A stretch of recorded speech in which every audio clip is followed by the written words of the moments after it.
আজকে আমার স্টাইলে একটা পনিরের রেসিপি তোমাদের সাথে শেয়ার করব। তাই কড়াইটা গরম করে নিয়ে ওতে আমি একটু সাদা তেল আর 1 চামচ মতন বাটার দিয়ে দিলাম।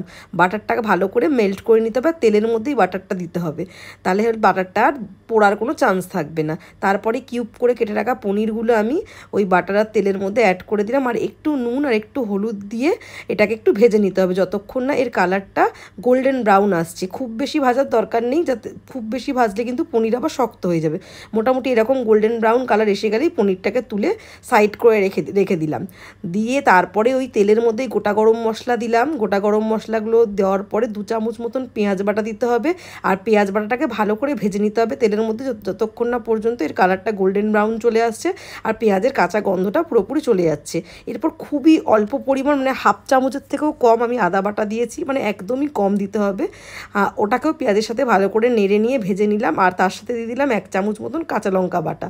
এবার এই 3টে জিনিসকে খুব ভালো করে একটু নুন দিয়ে কষিয়ে নিতে হবে, আর যাতে কাঁচা গন্ধটা পুরো চলে যায় আর তেল সেপারেট হয়ে যায়। তারপরে আমি এখানে 3টে জিনিস একসাথে বেটে রেখেছিলাম, কাজু আর পোস্ত আর চালমগজ, সেটা দিয়ে দিলাম। সেটা দিয়ে একটু নেড়ে তেলটা বেরিয়ে এলো যখন, তখন ওর মধ্যে 1.5 চামচ মতন আমি টক দই অ্যাড করে দিলাম। খুব বেশি টক দই দেওয়ার দরকার নেই, একদম 1 চামচ আর একটু দিলেই হবে। আর যেই বাটিতে আমি ওই 3টে চালমগজ, পোস্ত আর কাজু বেটে রেখেছিলাম সেই বাটিটা ধুয়ে জল দিয়ে আর এর মধ্যে আরেকটু চিনি অ্যাড করে দিলাম। এর মধ্যে কিন্তু খুব বেশি মশলার দরকার নেই, মশলা বলতে নুন আর চিনিটাই মেনলি পড়ে। আর চিড়ে রাখা কাঁচা লঙ্কাগুলো এর মধ্যে দিয়ে দিলাম।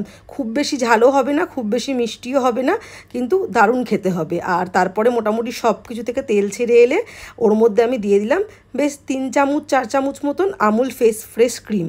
এই ক্রিমটা থেকে কিন্তু টেস্টটা এর মধ্যে অনেক বেশি ইনহ্যান্স হয়ে যাবে। তারপর সব মিশ্রণটাকে ভালো করে মিশিয়ে নিয়ে ভেজে রাখা পনিরগুলো আমি ওর মধ্যে দিয়ে দিলাম। দিয়ে কিছুক্ষণ এটাকে ফুটিয়ে নেব। ফুটিয়ে নিলেই আর 2-3টে জিনিস দিলেই আমাদের মোটামুটি এই পনিরের রেসিপি কমপ্লিট। পনিরের রেসিপিটা একবার ট্রাই করে দেখো, দারুণ খেতে হবে, এইটুকুনি আমি কথা দিচ্ছি। নামানোর আগে দিয়ে দিলাম ওতে 1 চামচ মতন পরিমাণ ঘিটাকে ভালো করে মিশিয়ে নিয়ে তারপরেই দিয়ে দিলাম এর মধ্যে আমি গরম মশলা। ঘি গরম মশলা ছাড়া কিন্তু আমার এই পনিরের রেসিপিটা একটু অসম্পূর্ণ বলেই মনে হয়। তারপর সব কিছু কষে নিয়ে লাস্টে আমি একটু কাসুরি মেথি হাতে ম্যাশ করে পনিরের মধ্যে দিয়ে দিলাম। ব্যাস, এইখানেই আমাদের পনির রান্না কমপ্লিট। নামিয়ে নিয়ে একটু ফ্রেশ ক্রিম দিয়ে গার্নিশ করে নিলাম।